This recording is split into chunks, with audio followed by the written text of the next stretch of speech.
Skull Rock Podcast is brought to you by the generosity of the following companies. The Old Mill Press, publishing beautifully crafted books that illuminate our world. To learn more, visit theoldmillpress.com. And by listeners like you. Hi, I'm John Canemaker, author, animator, blah, blah, blah.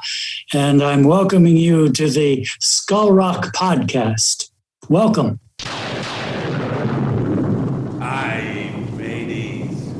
Remember this as the day you sailed with the Skull Rock Podcast. Proceed at your own risk and mark well-be words, ladies. Dead men tell no tale. Welcome back to the Skull Rock Podcast, the show about all things Disney and pop culture. Every week we take you behind the scenes of some of your favorite Disney films, theme park attractions, performances, books, music, as well as what's streaming, what's in theaters, and what's going on in this universe of entertainment. I'm Aljon Go, musician and longtime Disney, Marvel, Star Wars, and pop culture critic. And you can email me, Aljon, Aljon, at skullrockpodcast.com. And I'm Dave Bossert, artist, filmmaker, author, troublemaker, you name it. Welcome to the Skull Rock Podcast. If you love Disney and pop culture, please subscribe to the show wherever you get your podcasts. You can also like and follow us on Facebook, X, Blue Sky, Instagram, LinkedIn, and on our YouTube channel. You can also email me at dave@skullrockpodcast.com. Aljon, we've got an incredible show. I'm so excited to drop this show.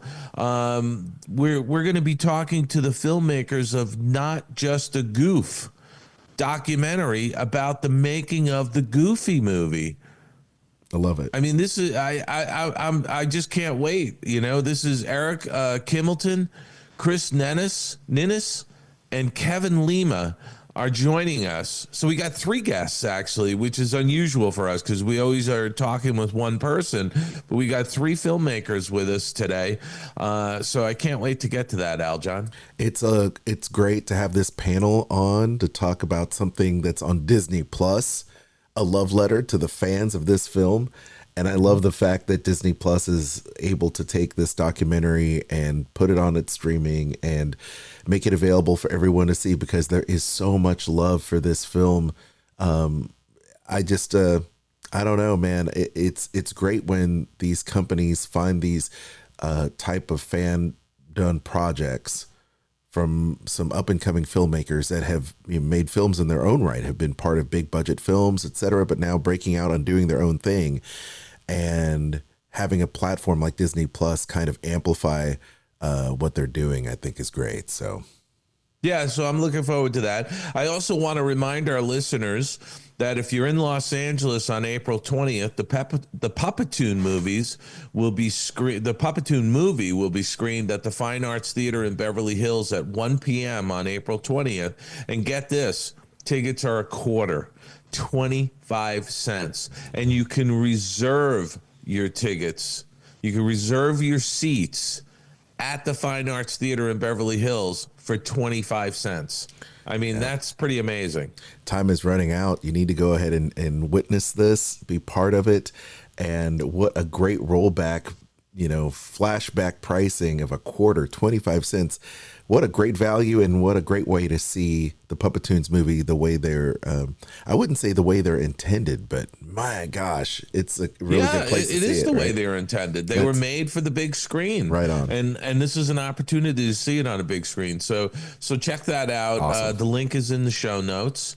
Aljon, we got to roll on this show. We have so much to cover. Right on. Let's do it. Skull Rock Podcast answers your email. Well, Aljon, we got an email from a listener in Omaha, Nebraska. Okay. Claire sent us a note. She says, I have thought about coming out of the shadows to say hi, and finally am. I'm a lurker, I guess you would say.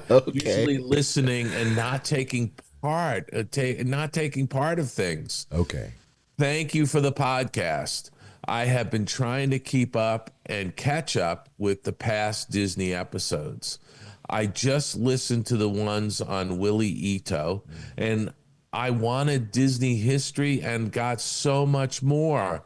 After all the hubbub about the new Snow White, including on Skull Rock, I had to check it out. Disney live action movies haven't been so great the last decade.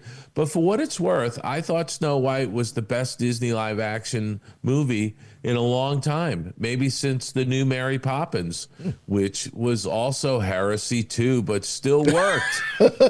I challenge anyone to listen to the new Whistle While You Work on YouTube and not feel joy.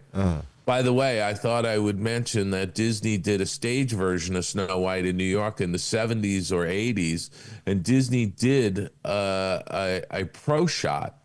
Someone put it on to YouTube. They made some changes to the story as well, the most heinous being the prince's terrible 70s hair. Thank you for reading. I also live in parts unknown, Omaha. No, that's not parts unknown, Claire. Claire, you're in Omaha, Nebraska. It's a great town. But Claire, thank you for sending us this note. You're not the only one who has gone to see Snow White, has cut through all the negativity, gone to see it, and walked out going, hey, it's not a bad movie. So, I think if I get more notes like this, I may actually try and go catch it in the theater. I'm going to try. And I'll tell you what, first of all, thank you, Claire, for writing. That's awesome. I'm glad that you're no longer lurking in the shadows, but you're making yourself clear and evident. And that's awesome. So Omaha is not parts unknown, like Dave said. I've been through Omaha a couple times, and while it's nice and flat, I will say that it is not parts unknown. But I am encouraged to see it just so I can give it a fair shake. And what I think I'm critical of, and like most people that have been critical, is not necessarily of the film, although there's a lot of things to be critical about, I'm sure. But it's just, if you are acting in a film for a studio that has put their might of marketing and makes you a lead, hundreds of millions of dollars, and trust you with its franchise property like Snow White, that you would be a little bit more gracious and promote it properly. When you're promoting a film, you want people to come out and see it. First of all, you're in contract with the studio. You should do your very best work. And by going out there and seeing what she did at the D23 Expo, which I was just kind of appalled. Like, what are you doing, poo-pooing or crapping on the legacy of Snow White? It's like, we're doing, I understand, let's do our own twist on it, or we've modernized it for this audience or whatever. But why do you have to be so negative? And I just think that's an important lesson for not only Rachel Zegler, but also the studios, of like, vet these people before you put them in a film and make sure that they don't do anything that would besmirch the company. Rachel Zegler's an idiot. I'm just going to say, I'm going to be blunt about it. Aljon, she's an idiot, because she has gone out there and hurt this movie. Yeah, she has. And she's not mature enough to, put on a good face and, not rip the original one.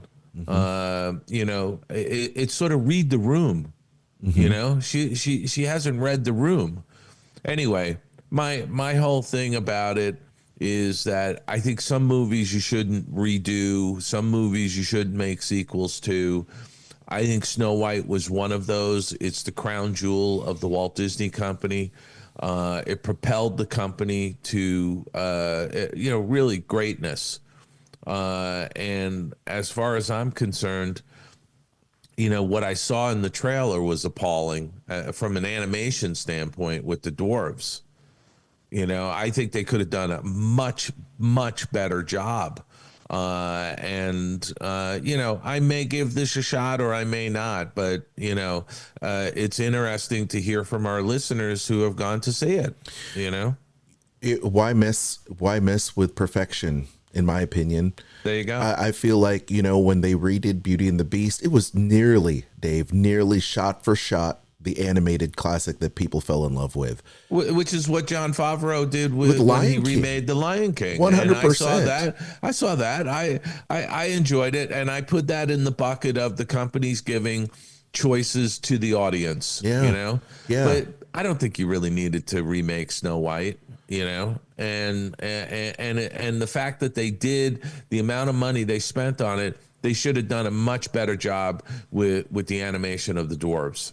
Mm-hmm. You know, that's all. Yep. Well, we could beat this. We could beat this to the ground. We've talked about this ad nauseum.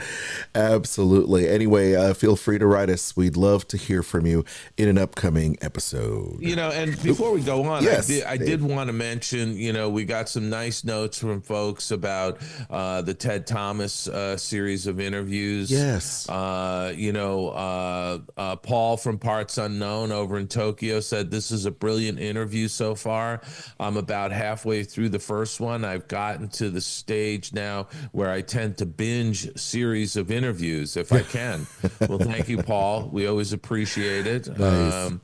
Erica, who's a listener in Alabama, said, great episode.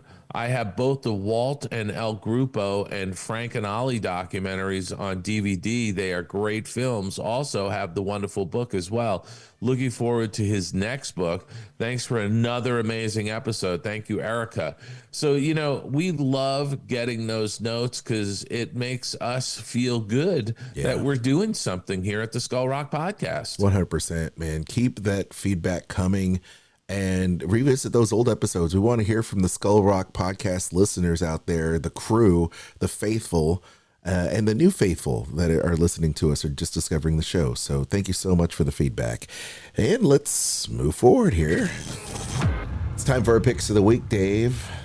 What's going on, Dave? It looks like you've seen a few things. Well, I did see a few things, and I got to tell you, Aljon, I went to see Becoming Led Zeppelin. I had a private screening of it, by the way. You did? It was just all I you. did.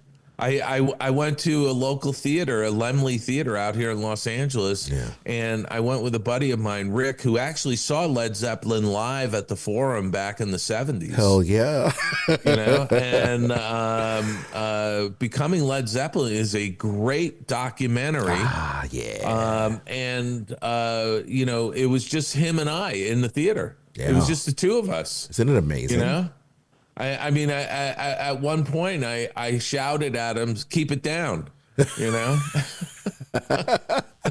Well, I'm trying to watch a movie. All anyway, right.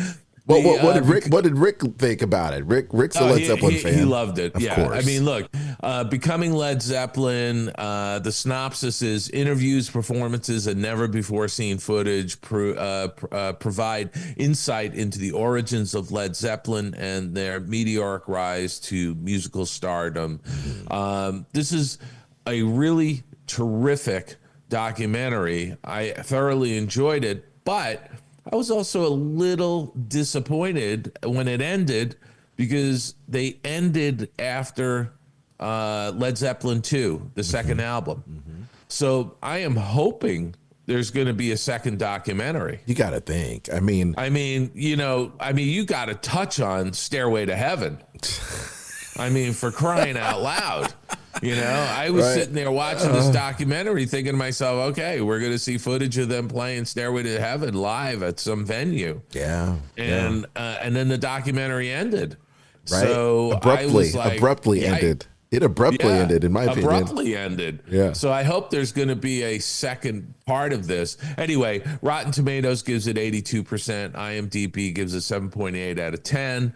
93% of people who have seen this liked this movie. That's right. So highly recommend this documentary, Becoming Led Zeppelin. If you're a fan of rock documentaries, this is a terrific one.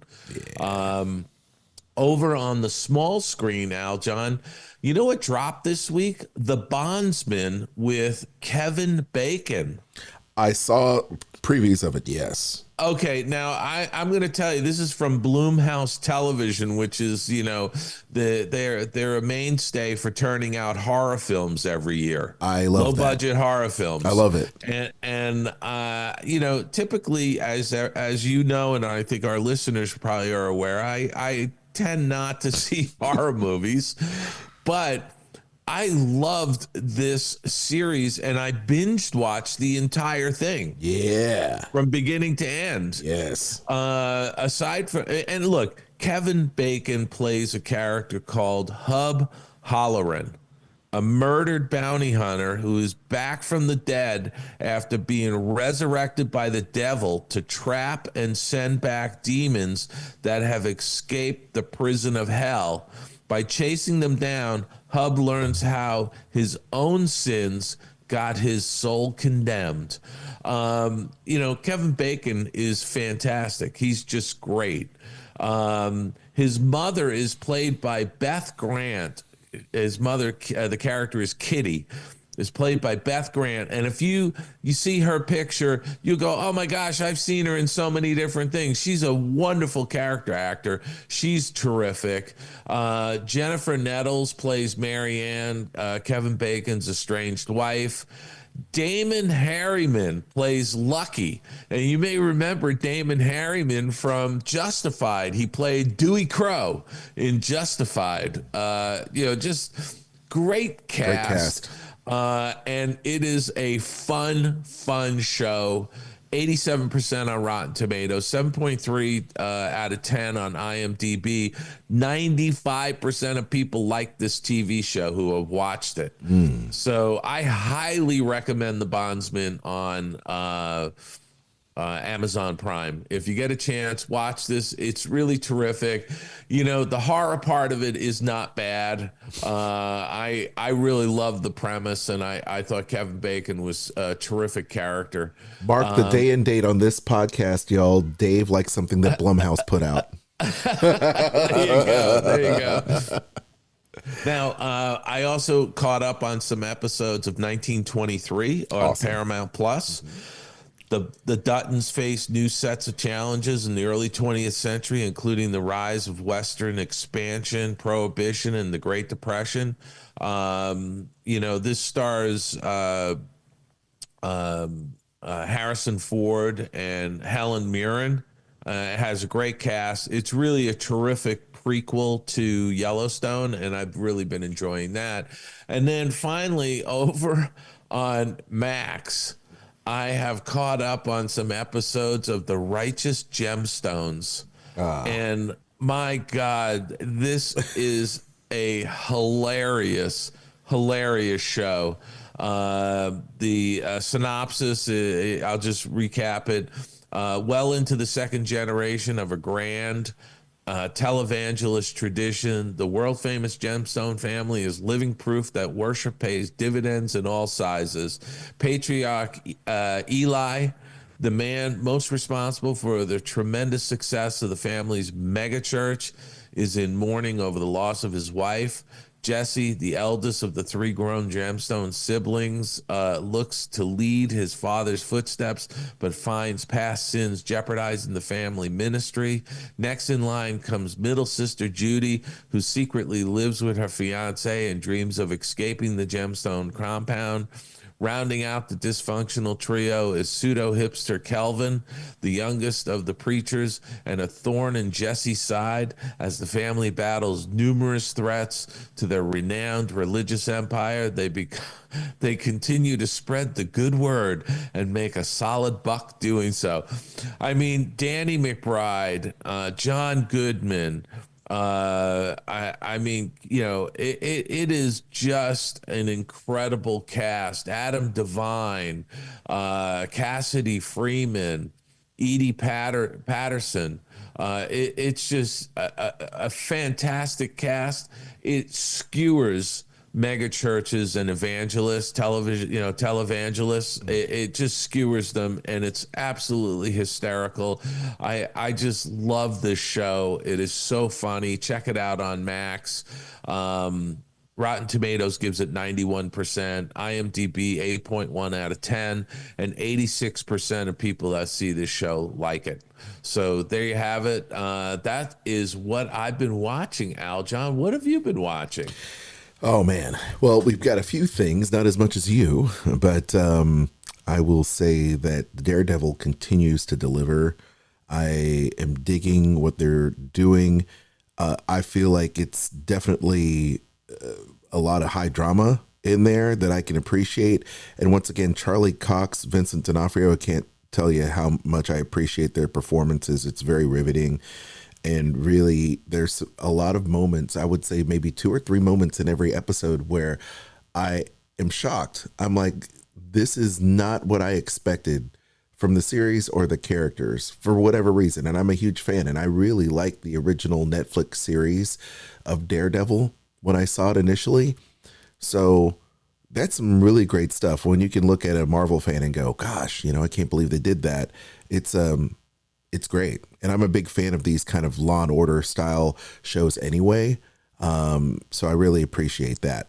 Now, Dave, this week I went into the vault.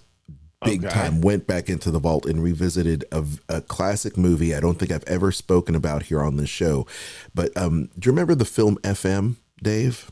Yeah, I do remember that. Okay, so it's when a liberal music station owner decides to introduce Army recruitment ads. Despite the protest of its manager, the rebellious DJs are determined to fight back no matter the cost. This is about Q Sky, the radio's #1 station in Los Angeles. It's hilarious. This is kind of, people a lot of times say that this film was a precursor to WKRP in Cincinnati, which is kind of a misnomer. They kind of, went off around the same time. And this film is just a slice of that late 70s FM radio nostalgia. Michael Brandon, who plays program director Jeff Dugan, Ellen Brennan, Alex Karras, who plays Doc Holliday, a DJ. You might know him from the TV show Webster, right? The dad on Webster. Cleavon Little. Martin Mull is in it, who's an amazing DJ, kind of plays that kind of Johnny Fever, kind of burnout DJ type. It's really great. And there's a bunch of bands in here as well. Cheap Trick, Linda Ronstadt, the Eagles, the list goes on and on, so it's just an amazing piece of pop culture. Jimmy Buffett, Tom Petty, REO Speedwagon. I never thought that the bands that I would be growing up listening to in classic rock radio would be bands that I would ever meet in person. And of course, now as an adult, I have, and I've worked with them and they're amazing, but this movie is great. So you want to go back and check out kind of the rebel of it all, radio back in the day, industry that I was part of for almost 20 years. It's hilarious. So go back in and check out FM. You can actually rent or buy it on Amazon. You can actually see it on streaming on YouTube, because it is dated back to 1978. But it was all triggered by a discussion we'd had at work, and there was like a dead silence in a conversation. And I said, this moment of silence brought to you by side one of Marcel Marceau's greatest hits. And only a couple people laughed, because when do you ever reference Marcel Marceau? You don't. Not in this age in 2025. And the people that remember understand. And that was one of Martin Mull's quotes in this film. And it made me want to go back and do it. I actually am such a fan of this film. I actually own it on VHS special edition clamshell. That's how I have it. And so go out there and check out this classic film. One Song Podcast. Now, it's very rare that I talk about podcasts on this show, but I'm being a music fan. I absolutely love what these guys are doing in the podcast space. So please check it out. If you're a fan of the behind the scenes deep dives into particular songs, not genres, not necessarily artists, but they will go into it, the One Song Podcast is for you. I'm taking off my glasses here because I don't have my readers. That's how I'm rolling this here. Producer / comedian Diallo Riddle and Luxury host a show that does a deep dive into individual songs. What makes them great? The Clash's London Calling with Fred Armisen, comedian from SNL. Also, they take on the Supremes, You Keep Me Hanging On, and about the Motown era. I'm talking about the different Supremes and how Diana Ross broke away, or Lady Gaga's Poker Face. So they take all these things. Led Zeppelin's A Whole Lot of Love, Dave. If you're being a Led Zeppelin fan, they go into it, and they go into the types of artists that influenced the song and where they've taken different pieces, interpolated and regurgitated certain aspects that influenced them into a particular song. It's great. So please go back out there or check out One Song Podcast with those two. It's fun, it's educational, and if you're a fan of music, you're going to love this podcast. Awesome. All right. What have you been checking out? Please let us know so we can check it out in a future episode. Skull Rock Podcast. This week in Disney and pop culture. Oh, Dave. As we talk about live action movies, Disney's going back to the well to do Tangled live action movie, although they hit the pause button on it. Now, do you think maybe it may be they're rethinking this whole situation because they're causing more damage to the brand? I don't know. Let me give it some thought here. Hold on. Something I honestly, Aljon, it's beyond me that they keep doing these. There's so many great original stories out there. I mean, can you imagine, they spent $270 million on Snow White. They're going to lose their shorts on that one, right? Yep. Now, for $270 million, how many small movies could you have made? How many up and coming filmmakers could you have given $10 million or $15 million to make their movie? Mm-hmm. Right? Mm-hmm. And out of all of those, if you made 10 films, the likelihood that one or two of them would be runaway hits. I don't know. It's sort of like, do the math. They took such a huge gamble on Snow White. I don't blame them for hitting the pause button on Tangled. I tell you what, Dave, if they had done a live action Disney show like Descendants coming to the big screen, it would have made a crap ton more money than this. Yeah. I mean, they have a bunch of properties that they can totally mine. And, when you have shows and TV shows like The Descendants that are outpacing and outproducing their big screen films, I mean, come on, man. Yeah. No, I get it. But but I hope they don't do any more irreparable damage to the brand, because I have to say, Tangled is a modern day classic. I really like Tangled a lot. And they had enlisted the Greatest Showman Michael Gracie to direct this musically inclined take of this 2010 animated hit. And I like the Greatest Showman a lot. I really do. So I don't know. We'll see. We'll have to see. Now, speaking of Disney, once again, Fox gives 4 huge season pickups to The Simpsons, Family Guy, and Bob's Burgers. We knew that this was inevitable, but Dave, it doesn't seem like The Simpsons is losing any gas. I mean, I don't even understand something. it. As long as they don't meddle with it, as long as they let the creators keep creating new shows and new seasons, that show can just keep going. It's fantastic. It's part of pop culture.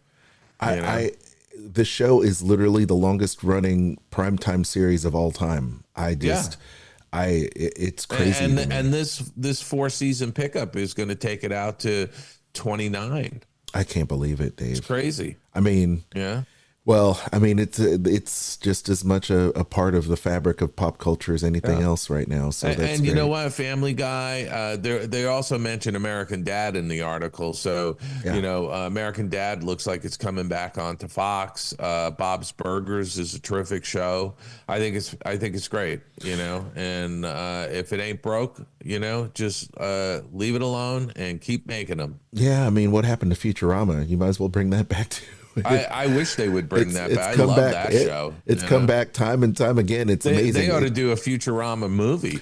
Well, why not? You're making movies of everything else. Why not? I mean, I feel like a lot of these films, if Trey Parker and Matt Stone can make a South Park film several times, every 10 years, you might as well do it with these. I mean, well, something here's another example, Aljon. Instead of making, doing the live action Snow White, you could have given $25 million or $30 million to the filmmakers of not back. I keep wanting to say Back to the Future, Futurama. Futurama, yeah. You know, if you gave gave them $25-30 million, Futurama could have made a feature film that would have blown the doors off of the theaters. Oh, 100%. I mean, come on. I mean, the film just writes itself, really. You know, or Rick and Morty. I mean, come on. I mean, all that stuff. God, you know? All that stuff will make money. Speaking of making money, they're not allergic to making money off the John Wick franchise. It's they're set to do a spin-off film called Ballerina, set to hit theaters this summer. This is kind of a little sleeper for me because I haven't been following along, but why not? It says after the trailer's fantastic. Yeah, after years of speculation about the franchise's future, John Wick Chapter 5 is officially moving forward at Lionsgate. Keanu Reeves and Chad Stahelski are both back with the previous installments dealing with the death of their I can't say it, titular assassin. Yes, I've lost my monitors again. Dave, you're gonna have to take it from here. Well, you know something, Aljon. I love the John Wick franchise. They're resurrecting the character in John Wick 5, and I can't wait to see it. I know it's going to be action packed, and so good on them for doing it. They're also they've greenlit a John Wick animated prequel film, which Keanu Reeves is going to be involved with, as well as Chad Stahelski. You know, I'll be interested to see what that looks like. So yeah, John Wick lives on. I love it. I love it. By the way, CinemaCon happened this week, and Marvel, of course, set the world on fire. Did you happen to check out any of the CinemaCon news that kept? Just bits and pieces here and there. Yeah, they showed some footage of Thunderbolts as well as Fantastic Four. So, you know, it looks really interesting. We're going to see what happens. And of course, there's also a Bruce Springsteen biopic in the works. Dave, are you a big Bruce Springsteen fan? Yeah, with Jeremy, who is it? Jeremy White? Yeah, I think so. Jeremy Allen White. Jeremy Allen White, yeah. Yeah, is playing the boss in the biopic. Interesting. I thought that was good casting, by the way. Yeah, and there was also Disney putting out the brand new Tron Ares trailer with Jared Leto and Jeff Bridges' debut ominous laser-filled Tron. I saw the trailer and I loved it. It's kind of Tron coming to the real world. It's kind of crazy, but I don't know if you've seen the trailer, Dave, but it looks amazing. Fantastic. I have not seen that trailer yet, but I will check it out. Absolutely. Now, Miyazaki is once again in the news. Once again, OpenAI's Ghibli craze signals troubling future for Hollywood. Dave, it looks like people are starting to do a lot of stuff in the lines of ripping off some filmmakers in terms of their art style and putting it on for AI. Yeah, and you know, this is a really interesting article, but it also, you know, goes to what we talked about last week, where, you know, audiences are starting to go more towards content creators on YouTube and TikTok and places like that, rather than, you know, streaming shows and television and all of that. I think that there's a major shift going on in audience viewing habits, and it is turning this town on its head, so to speak, because there's a lot of changes, and this is just part of it. I mean, this is a glaring example where people can create their own characters in the Miyazaki, you know, anime style. Oh, it's been happening to Disney for quite a while. I mean, yeah. I remember maybe when the Simpsons movie came out, there was like Simpson become a Simpsons character where they took a filter and you could upload a photo. Yeah. Nancy did one of me, and they send it to you on a canvas. Isn't it great? It's fantastic. It's fantastic. You know? Like I did the same thing with like Star Trek Lower Decks. Like I uploaded a picture of me, and I guess AI or their app generated a cartoon version of me in the style of Star Trek Lower Decks, which was hilarious. But you know something, Aljon? The thing about those is that those are sanctioned by the filmmakers. True. In other words, the show that those are being done with are, part of it. They're getting a piece of the pie. People are being paid. That to me is completely legit. As opposed to some of these AI programs, these Mid-Journey and things like that, where they're taking artists' styles without their knowledge. Yes. Yeah. So that's the issue here. Exactly. But this is just another example of big shifts happening in the entertainment business. Yeah. It's going fast.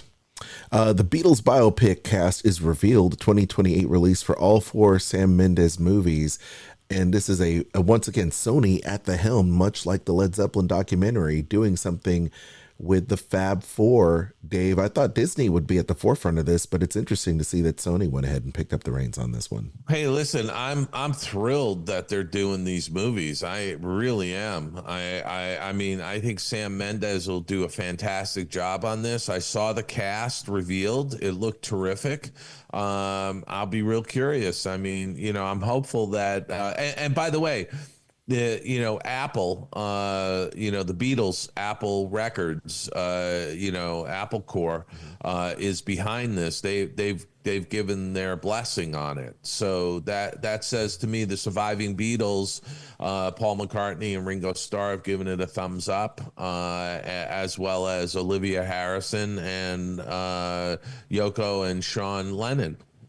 Right. Crazy. It says, quote, "We're not just making a film about the Beatles, we're making 4, Mendes said. Perhaps this is a chance to understand them a little more deeply. Mendes claims Sony Films boss Tom Rothman called the projects a first bingeable theatrical experience.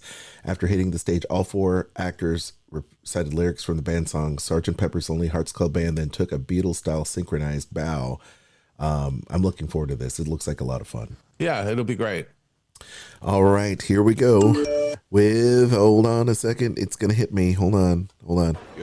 Nope, I'm going to hit the right button, Dave. I promise I'm going to hit the right button here. Obituary roll call. Oh, man, there's Ghosts in the Machine. This week we are saddened by the tragic passing of Val Kilmer. The actor revered for playing Batman and Jim Morrison dies at the tender age of 65. This charismatic and versatile, he's also won praise for his roles as Iceman in Top Gun, Doc Holliday in Tombstone, but his unpredictable behavior ruffled some feathers in Hollywood. Val Kilmer was the subject of that recent biopic that you and I both reviewed last year, if I'm not mistaken. Val, it's an amazing watch on Amazon Prime. Dave, and by the way, I highly recommend that. It's a terrific documentary. It's no holes barred. I mean, he just pulls the curtain back on his life, and he's not shy. Some actors who would have gotten throat cancer like he did would disappear into the shadows and not want to be seen. He was out there, talking with his grovelly voice because of the throat cancer that he battled, and it was really a shock that he passed away. Exactly. And it's very sad. I mean, he would still do public appearances as chronicled in that documentary, and he would be sick days and have to be escorted different places to excuse himself. But man, he was a trooper. Aljon, he was supposed to walk the red carpet of a film festival out here in Los Angeles that night of the day he passed away. Oh, man. And he died of pneumonia. It had nothing to do with the cancer. He said he was cancer free, but he died of pneumonia. I will point out that he was a devout Christian Scientist, and Christian scientists are notorious for not wanting to take medical treatment. Understood. So I don't know. All I can say is rest in peace. It's such a shame. Tom Cruise made a rare appearance at CinemaCon and actually spoke about Val Kilmer and asked for a moment of silence before he did his thing there.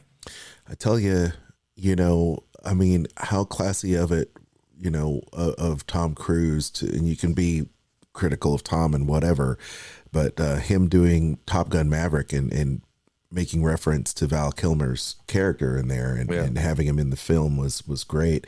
I will forever appreciate Val Kilmer for being in Willow, which was another great George Lucas film. I really appreciated that. Loved it growing up, as well as, Real Genius, which was an amazing film in the 80s. So, and there's so many Tombstone. But also playing Jim Morrison in The Doors. Oh, 100%. I mean, what an incredible performance that was. He just embodies that role. Val Kilmer, what a shame. So let's celebrate his life. Let's celebrate this actor as well. Patty Maloney from Far Out, Space Nuts, and Star Wars Holiday Special dies at 89. This guy has appeared with Billy Barty and Under the Rainbow and so many different. She. I'm so sorry. She. Yeah, she did. And by the way, she was 3'11". Billy Barty was 3'10". Yes, and. Yeah, she's been in a lot of stuff. And once again, my monitor's flickering on and off. Guys, I'm having just the weirdest technology issues here.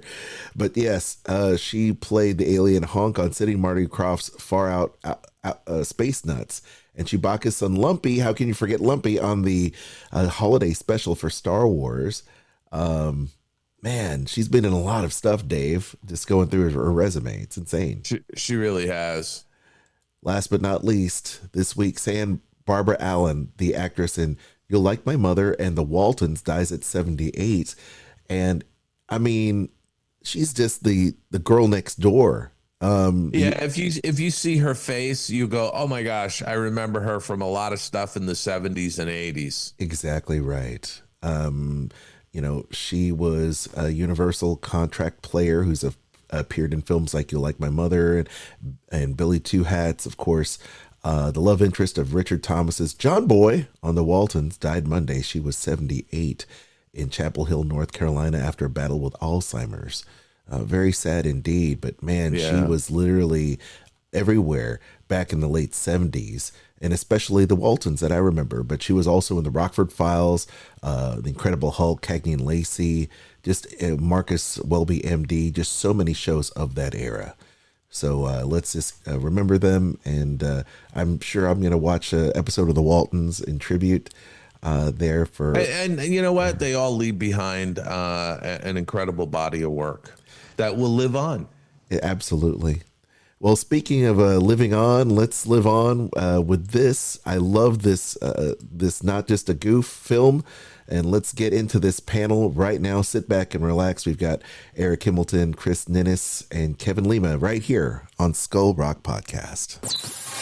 Skull Rock Podcast. Interview time. Well, Aljon, here we are. Not only do we have one guest, we've got three guests, okay? Three incredible people that are going to be on the show. And it's really kind of a special show. This came together very quickly. There is a new documentary dropping on Disney Plus called Not Just a Goof that is about the Goofy movie, which is celebrating 30 years. It's the 30th anniversary. And I'm so thrilled that we have the filmmakers here, Eric Kimelton and Chris Ninness. And we have one of the stars of the documentary. I don't think you could have done this documentary without the director of the Goofy movie, Kevin Lima. So, gentlemen, welcome to the Skull Rock Podcast. Hello. Thank you so much for having us, Dave and Aljon. Well, listen, I want to kick off because we're going to try and keep this to about 45 minutes if we can, 50 minutes. But I want to ask, and I think this goes to Eric and Christopher, the genesis of this project. How did this come about? Can you just tell our listeners, how did this documentary hatch? Absolutely. Eric and I love documentaries. We love specifically any kind of documentary that gives a peek behind the filmmaking curtain. And Disney certainly has a bunch of really terrific documentaries. Don Hahn's Waking Sleeping Beauty is a huge inspiration for us, his Howard Ashman documentary. And then they've put out some other really wonderful documentaries like Light and Magic about ILM, or The Imagineering Story by Leslie Iwerks. And we were watching the making of Frozen 2. It's called Into the Unknown. And we finished watching it. We looked at each other and we said, I wish this existed for our favorite film, our favorite Disney movie. And Eric and I kind of thought, well, maybe we could do it. Maybe we have cameras, we have sound equipment, we kind of know what we're doing, I guess. And so we just kind of hatched a game plan and kind of put together a pitch for a film about the fandom of a Goofy movie. It wasn't even actually about a Goofy movie proper. Now let me ask you this. What's your background? How did you say, after watching some of this stuff on Disney Plus, how did you say, hey, let's go do a documentary? Absolutely. Well, Eric and I both work in the film industry. I actually now work at Disney as I'm a producer editor for the marketing team at Hulu. But that only recently happened after we made the film, ironically enough, like very strange world. And Eric works in post-production for visual effects on movies, big movies, like the movies behind Aljon, like on the shelves and stuff. So like Brave New World, it just came out. Yeah. Yes, we did. Yeah, I worked on that. Awesome.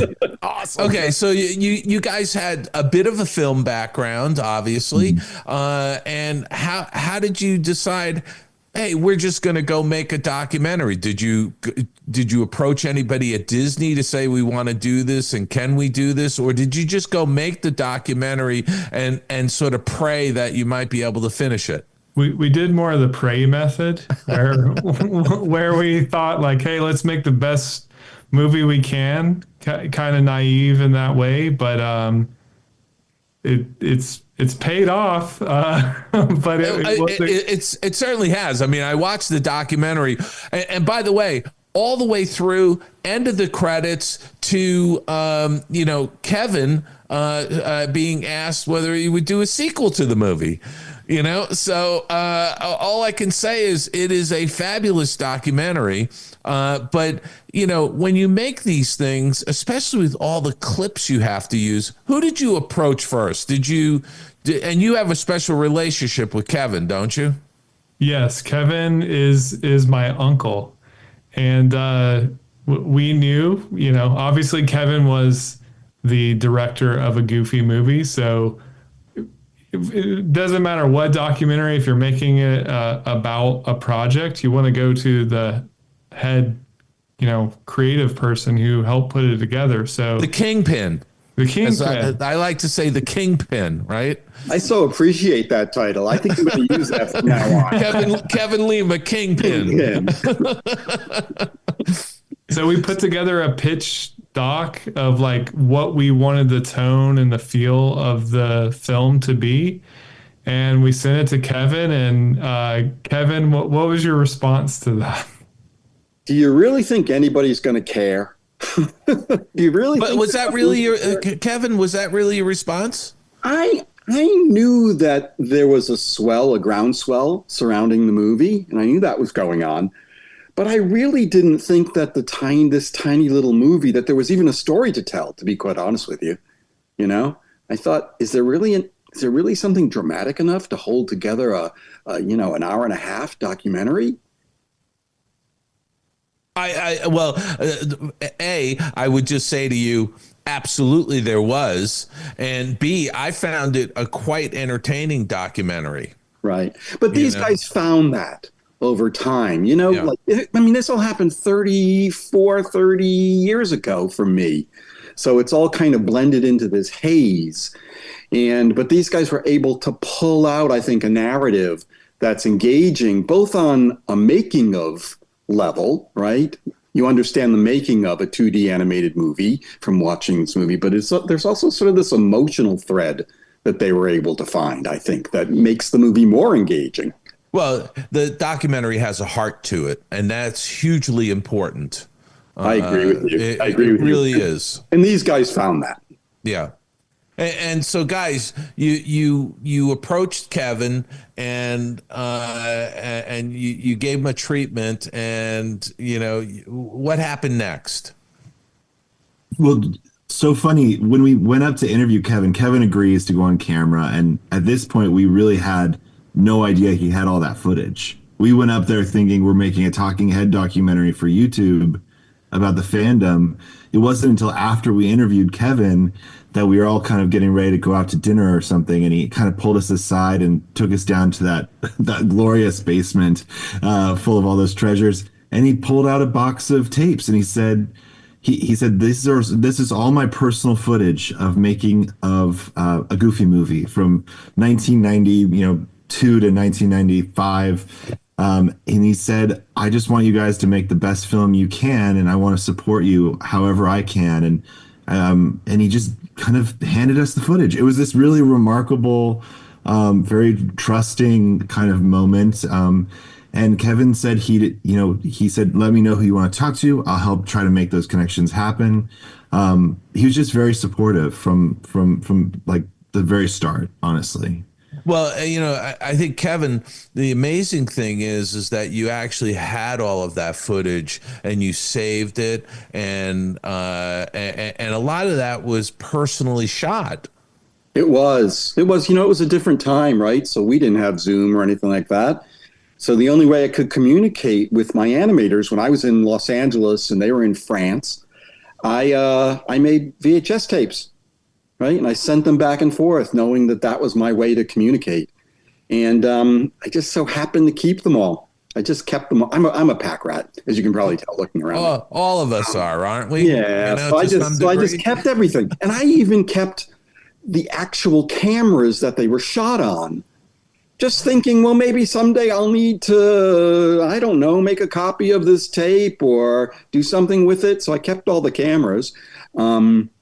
And gave the cameras to the guys and said, you might need these if you're going to try to digitize, and sent them on their way.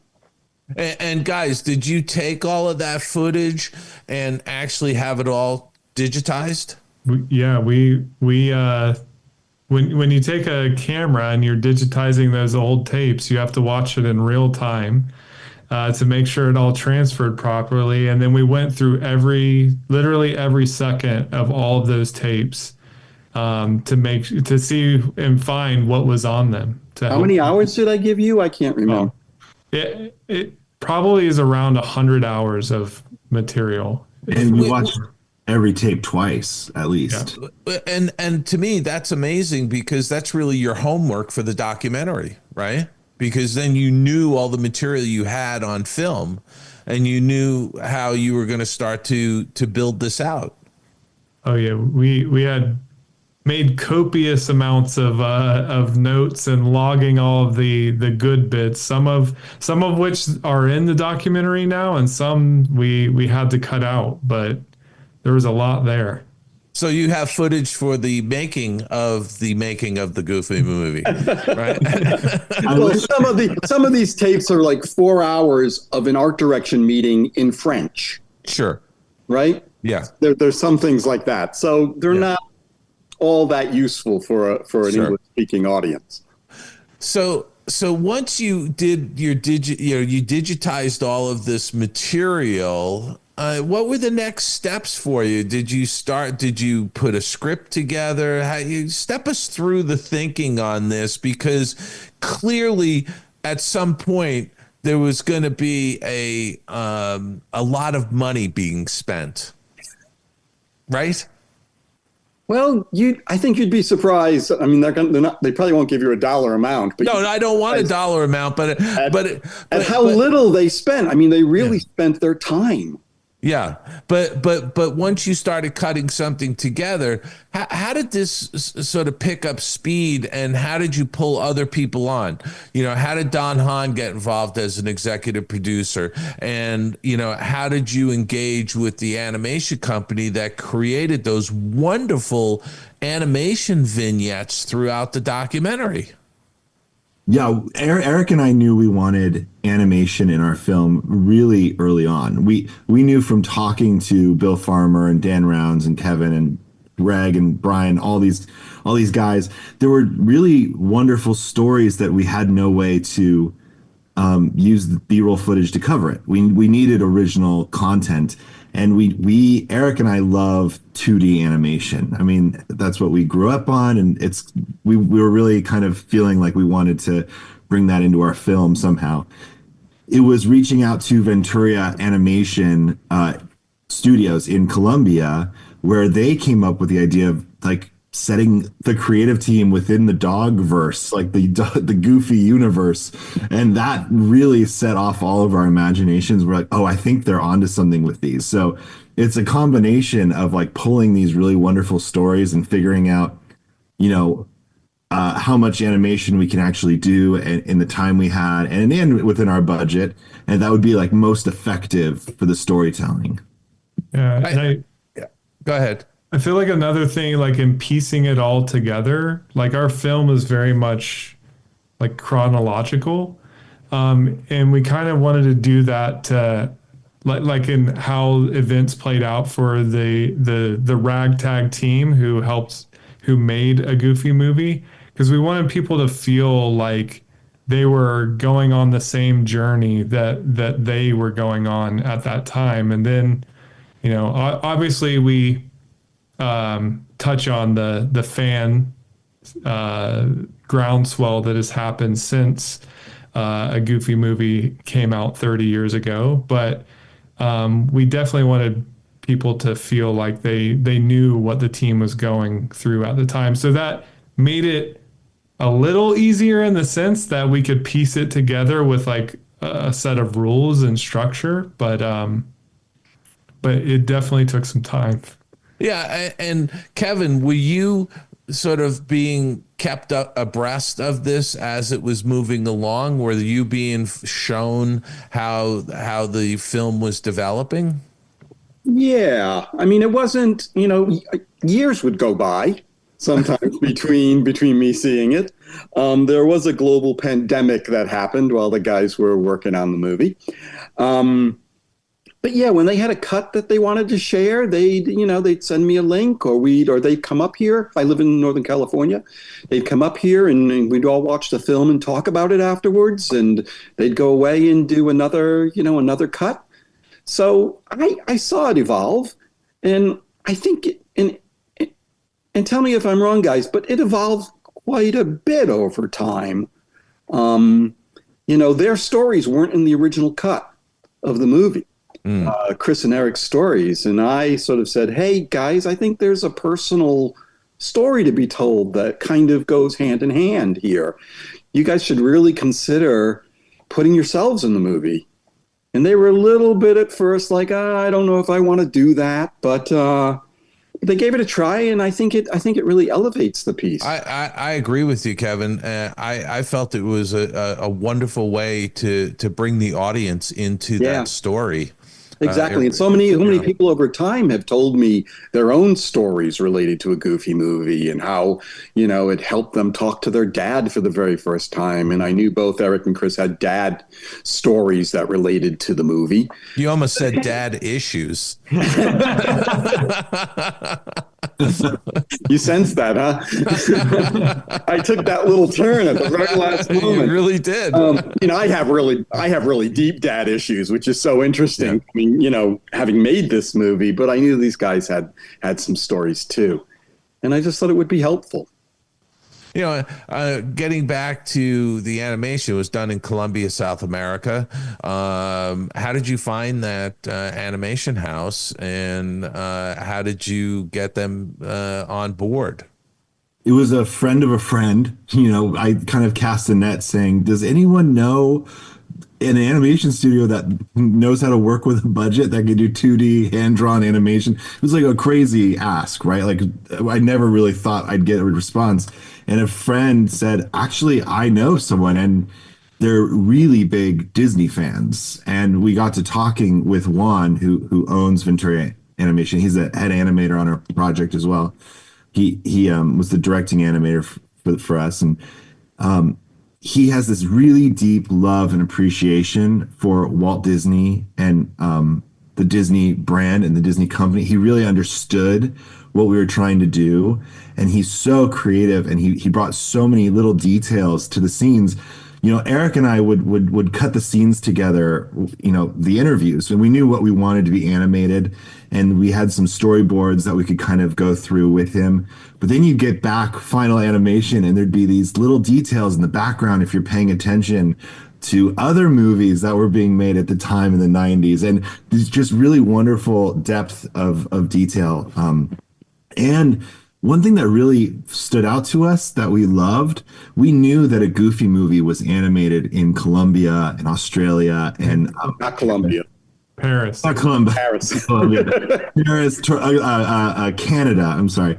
Toronto, Canada. And it kind of felt right with us that we'd be working with an international animation studio. So we, on a very, very minuscule, tiny little, like, you know, way, could sort of work in a similar path that Kevin was doing with a Goofy movie. Obviously, we had Zoom and we had, you know, digital software to make notes when we needed to. It's a lot different than putting tapes in like UPS, but it helped us, I think, creatively try to mimic a creative tone throughout.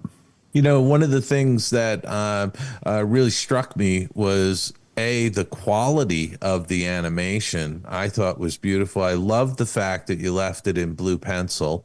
Yeah. I love the design of the characters, keeping, like you said, in that quote dog world. But you're using the animation really to fill in those story points that you had no footage for. Mm-hmm. Especially those meetings with Jeffrey. Yep. Can you talk a little bit about that and, how you wanted those characters to look? Because I kind of chuckled a few times every time there was a Jeffrey meeting. I just thought it was fabulous, you know. Well, Dave, you've been in some of those Jeffrey meetings, so you know them intimately. Yeah. So I mean, it was just it was. You know, it made me laugh. I don't know if that was the intention of it, but I think the animation's wonderful. And just so our listeners know, this show, we're recording this in advance, but it's dropping the day Not Just a Goof documentary premieres on Disney Plus. Kind of amazing, right? I think it's fantastic. And that day is also the 30th anniversary of the movie. Oh, so it is actually day. That day is the 30th anniversary. April So 7th. April 7th. Okay, 1995. That is amazing. Absolutely amazing. But anyway, guys, talk a little bit about the concept of how you were going to use the animation. How did that come together? Was it just because you were missing footage?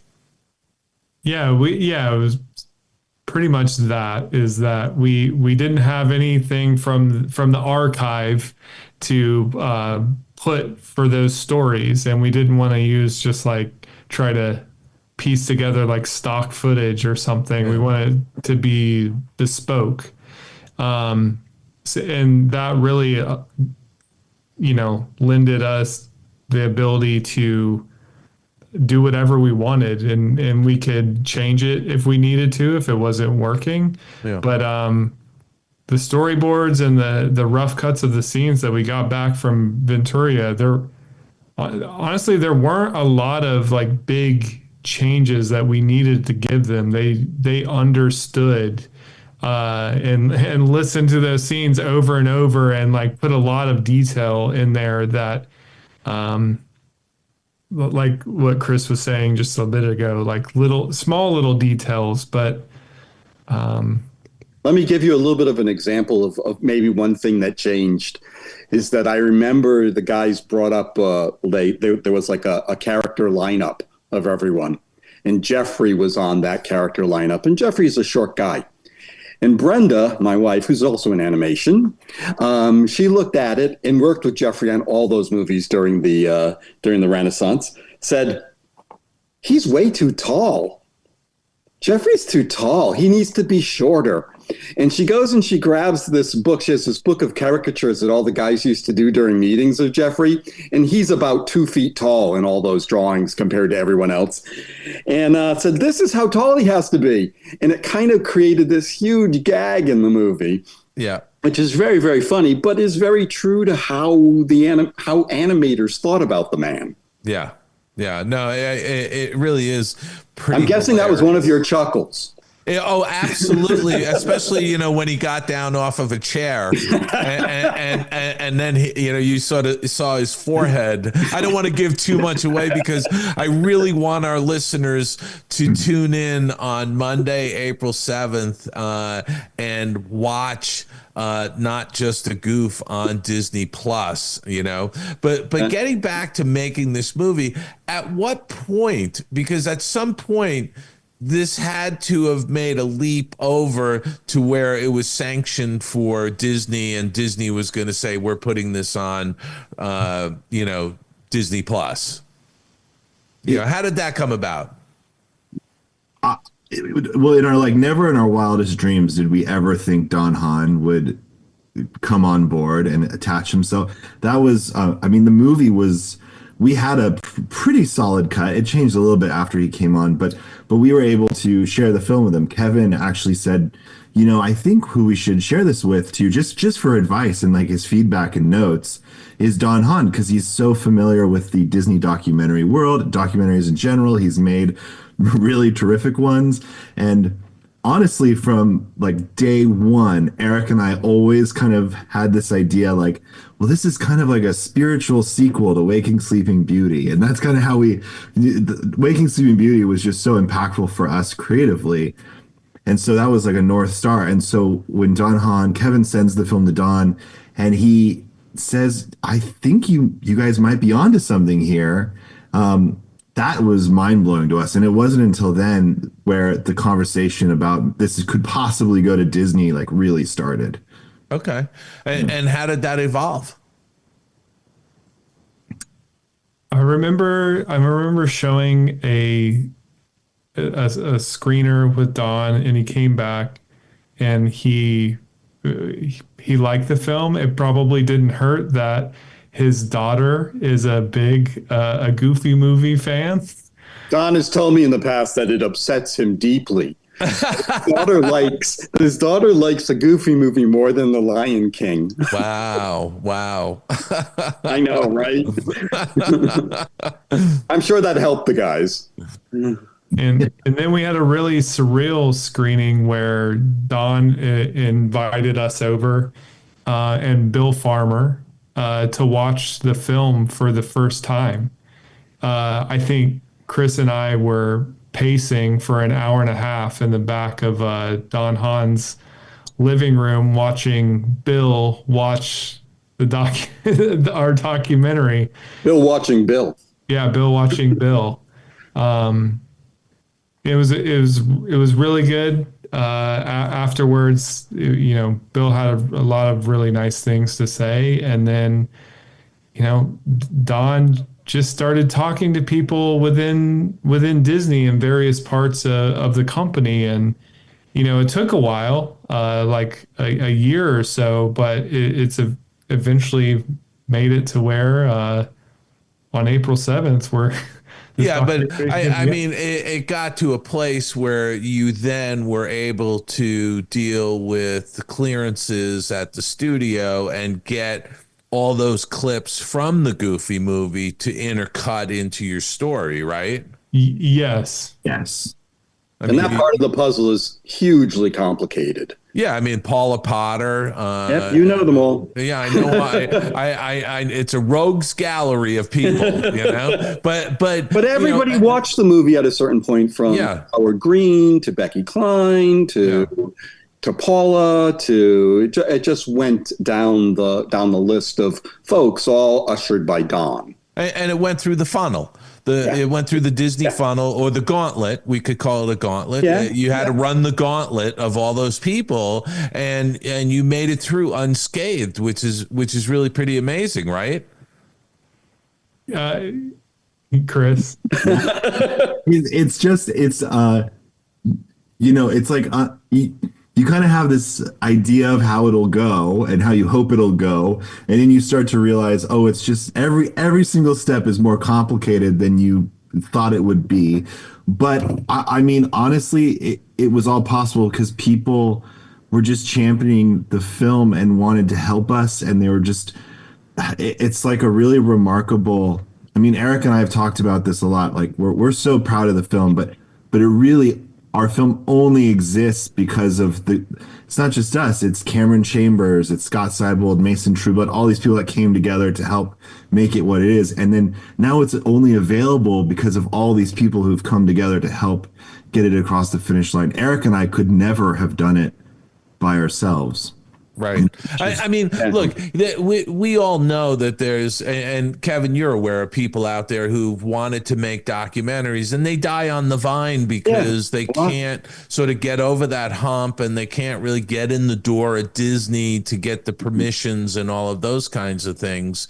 But, the fact that you guys were able to sit there and look at each other and say, hey, you know what, we should do a documentary on the making of the Goofy movie. And here you are. How long was that whole process from the moment you looked at each other and said, we want to make this movie, to this Monday, April 7th, 2025, with it premiering on Disney Plus? Almost 5 years to the day by the time it comes out, because it was the COVID had just started in March, and it was like a month or two later that Chris and I spoke about the concept of this documentary, and now 5 years later. Were you bored? We got to do something to fill our time, and then it ends up taking 5 years instead of 2 years. Well, it was definitely not bored, because we were working on this like in the evening, on the weekends, because Chris and I have day job, so we were fitting this in like whenever we weren't this was really a true passion project. This was something, the movie meant something to you, and you wanted to tell this story. And I want to throw this question to Kevin. Kevin, when the movie first came out, I remember seeing it when it first came out, and I really enjoyed it. I liked the film, but it was not received very well critically, was it? It was not, no. I think people had a hard time wrapping their heads around Goofy being an emotional character. Yeah. They were so used to him, being a series of sight gags, or, a loaf, or, he had a certain personality that had followed him through 70 years, I think, right? Wasn't it? Yeah. I mean, all of the how-to and art of cartoons in the 40s. So we were taking a chance with this character, thinking if he was going to be in a 78-minute movie, we had to find some emotional depth here. And we redefine the character, right? Today the audiences accept it as being, oh, that's who Goofy is. But at the time, I'll tell you, we have some friends who were really mad at me. Really? Doing what I did to Goofy. Yeah. Really? Wow. And I think the critics, at the time were like Siskel and Ebert. They were all older. They had a connection to the old Goofy, and this Goofy didn't fit into that definition. So that in and of itself affected how they were reviewing the film and how the critics were putting the word out.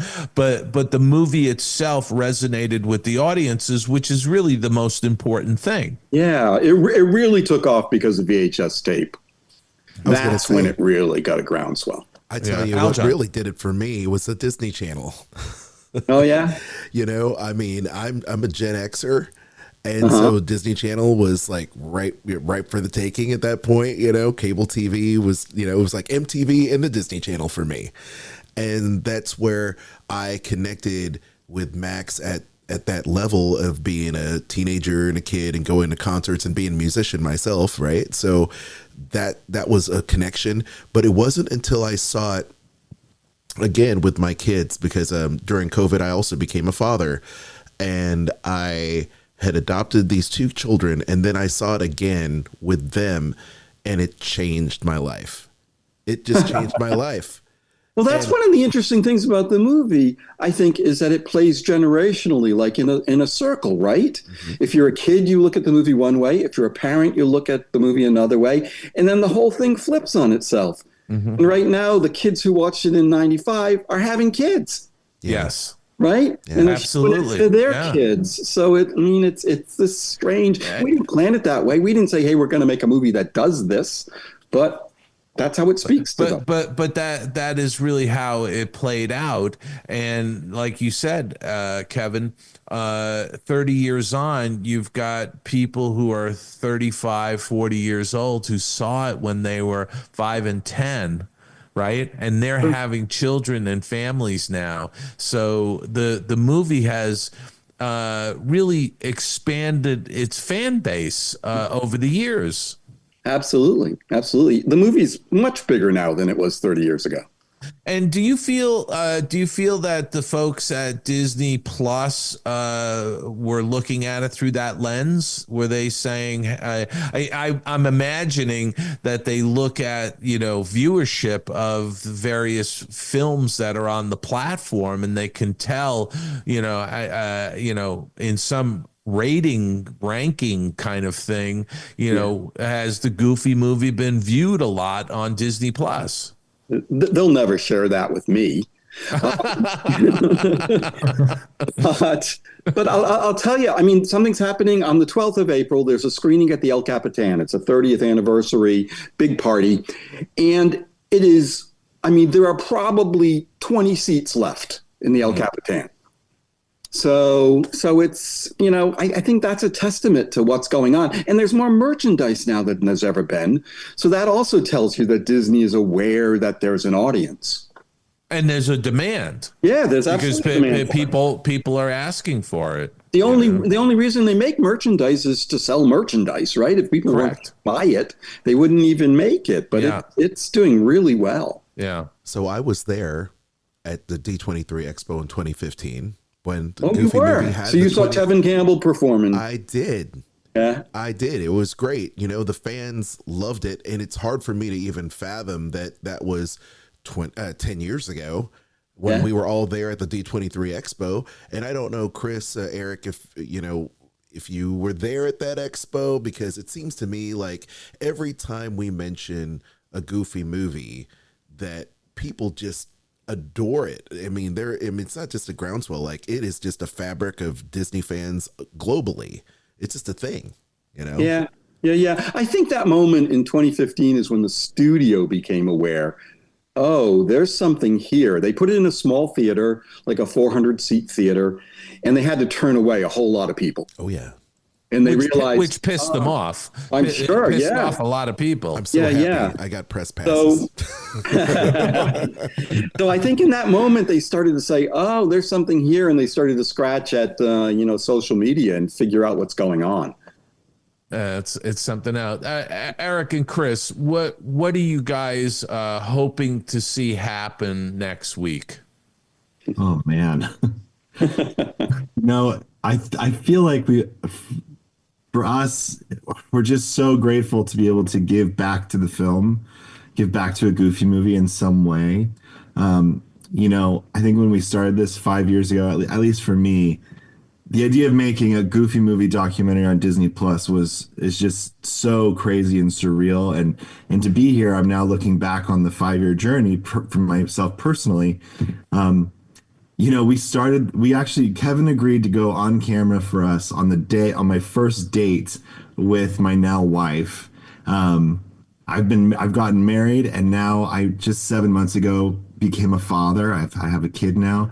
So, and this movie is so much about fathers and sons, and it's very surreal to see myself in the movie talking about stuff, certain stuff, and now to be a father and the movie's coming out. It's just a very surreal time, and it's hard to think beyond that. I'm just so grateful that we get to share it.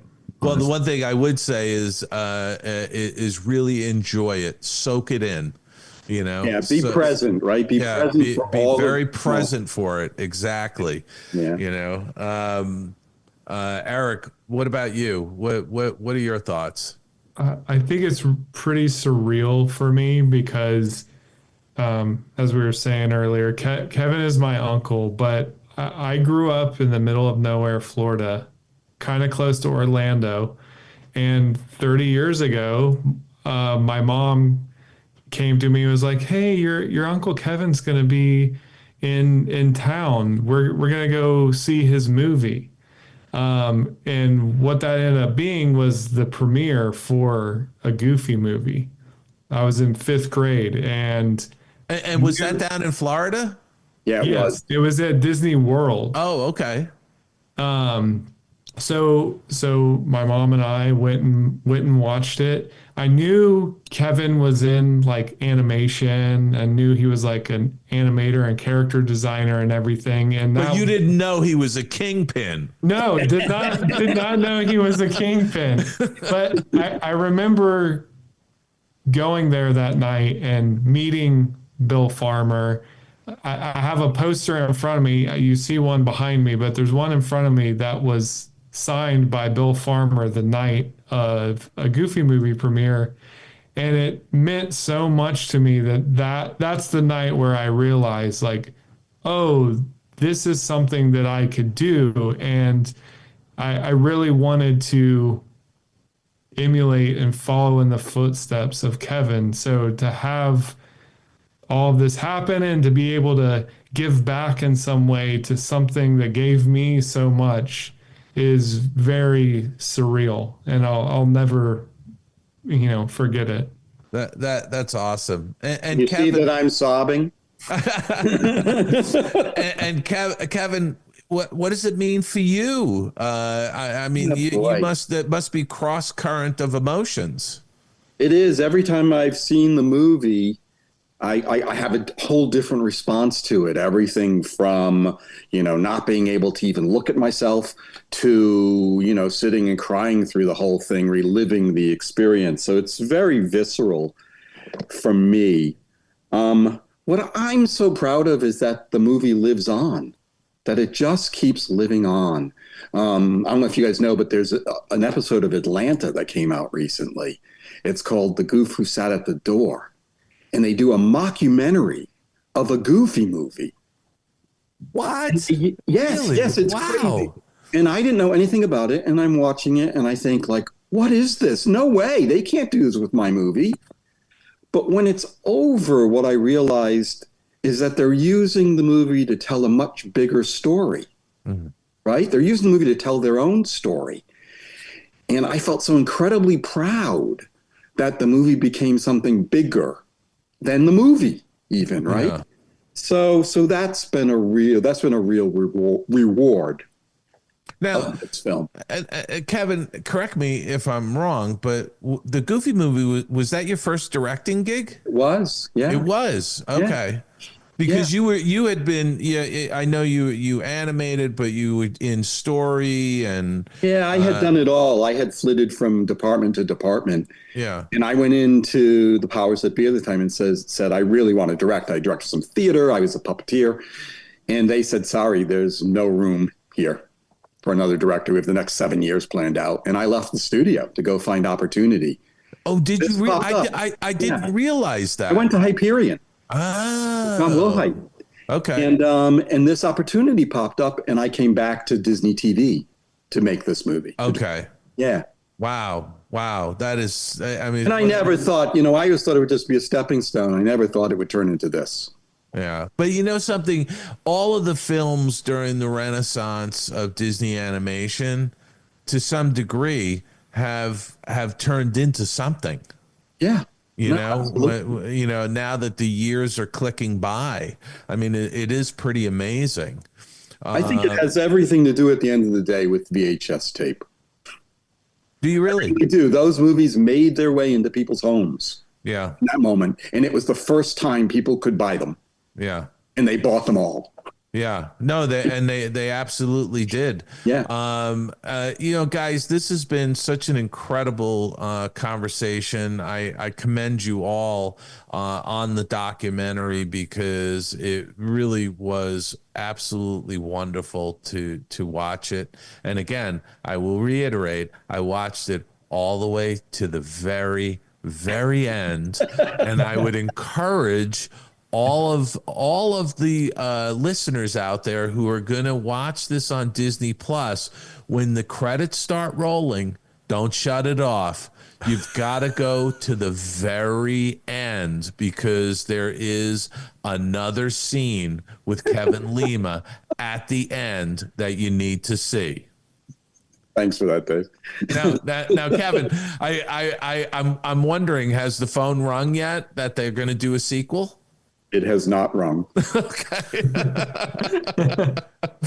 Well, listen, guys, this show is dropping on April 7th. We actually moved our schedule around to slip this in because we wanted to help promote this documentary, which is absolutely fantastic. And as our listeners know, Aljon, I love documenting Disney history. I love talking about Disney history. I love shining the spotlight on people who are documenting Disney history.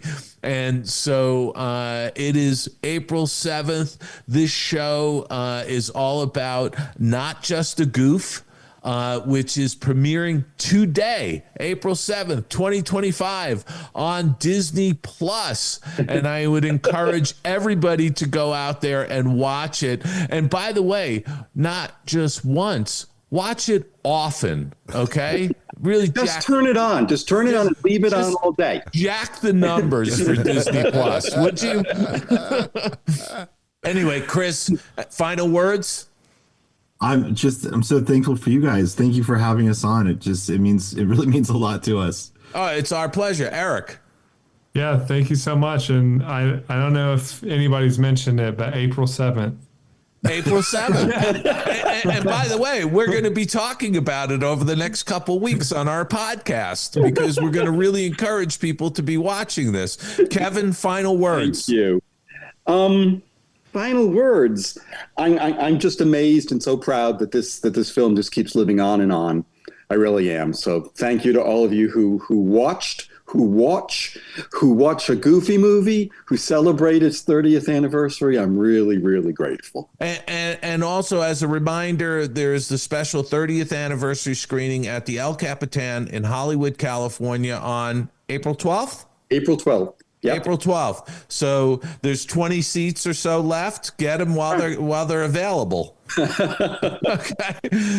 Thank you guys for being on the Skull Rock podcast. Thank you so much, Dave. Aljon.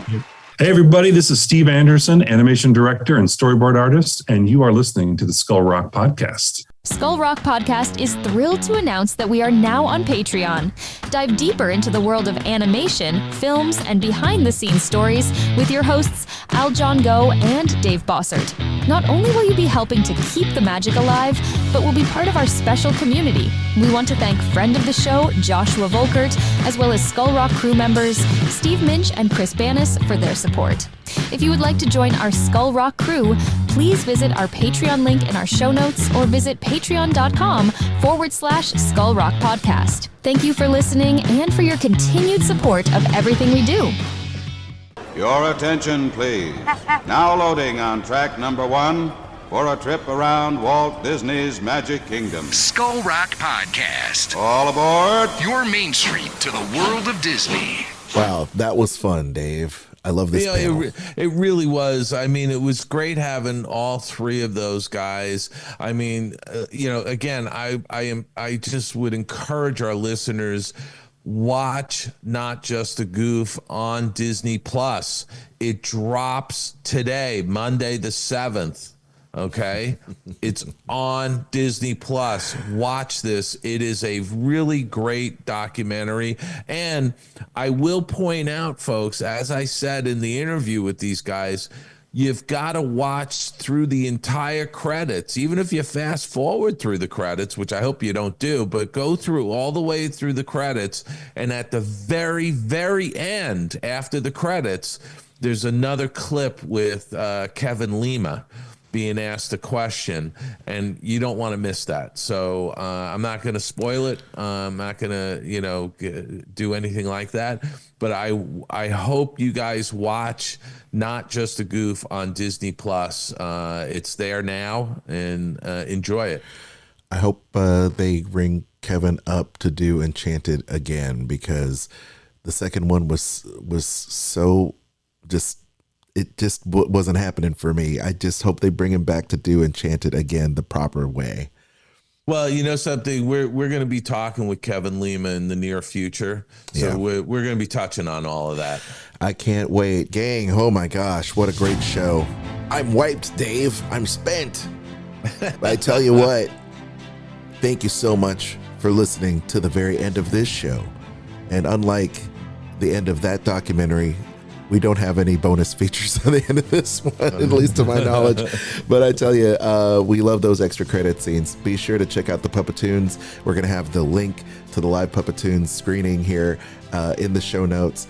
Be sure to like us on all the social medias. You know it, you love it. Go follow us, give us a subscribe, give us a like, share the content with your friends.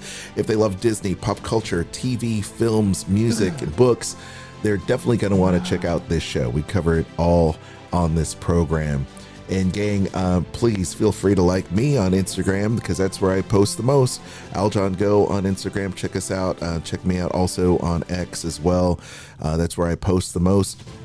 And then you can also check out my other podcast, Dining at Disney. We have a show every week talking about the parks and talking about the anniversary 70 years at Disneyland. Dave, I can't believe it's 70 years at the Disneyland Resort. It's unbelievable. I can't believe it. So we talk about that and all the happenings around the Disneyland Resort this week on Dining at Disney. Everywhere you find podcasts, a quick shout out to our friends at Sorcerer Radio at srsounds.com, where you can find me and you can find this show and so many others there at srsounds.com. Thank you, Dave. Next. Well, I got to tell you, I want to remind our listeners, I'll be at Dapper Days Expo this coming Saturday, April 12th from 2 to 4, signing books. Yeah. So stop by and say hi, and let me know if you listen to the Skull Rock podcast. I hope you do. And also on Saturday, April 19th, I think that might be Easter weekend. I'm not sure. April 19th from 12 to 3, I'm going to be in conversation at the CTN studio in North Hollywood. Wow. So drop by and say hi. And by the way, a lot of Q&A. It's going to be a very interactive conversation with the people there. You can ask me anything you want. I think you know by now I don't hold back. So I will be in rare form, I'm sure. Also on the Tunes Behind the Tunes, my show on Sirius XM Disney Hits, April, we are featuring Almost There from Disney's 2009 hit, The Princess and the Frog.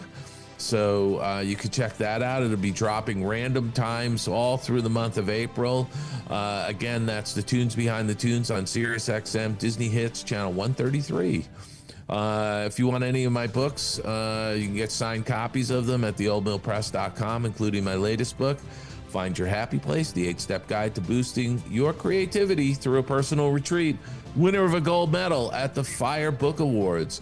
And of course, you can always find all kinds of free content and reach out to me.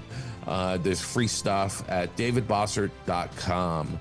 And with that, Aljon, I am going to say, go out, have a fantastic week. The weather is starting to get really good, except in Aljon's part of the world where it's storming and raining and there's tornadoes running through. I think you're in Tornado Alley now. I think we are, yes. Anyway, go out and have a fantastic week, folks. Be kind to one another. And we'll see you back here next Monday, right here on the Skull Rock Podcast. I tell you what, we're ready for. Well, you hear that sound, you know it's time for Kristen's weekly travel deal. Kristen can help you save time and money when you book your vacation with her. Kristen, what's on deck today?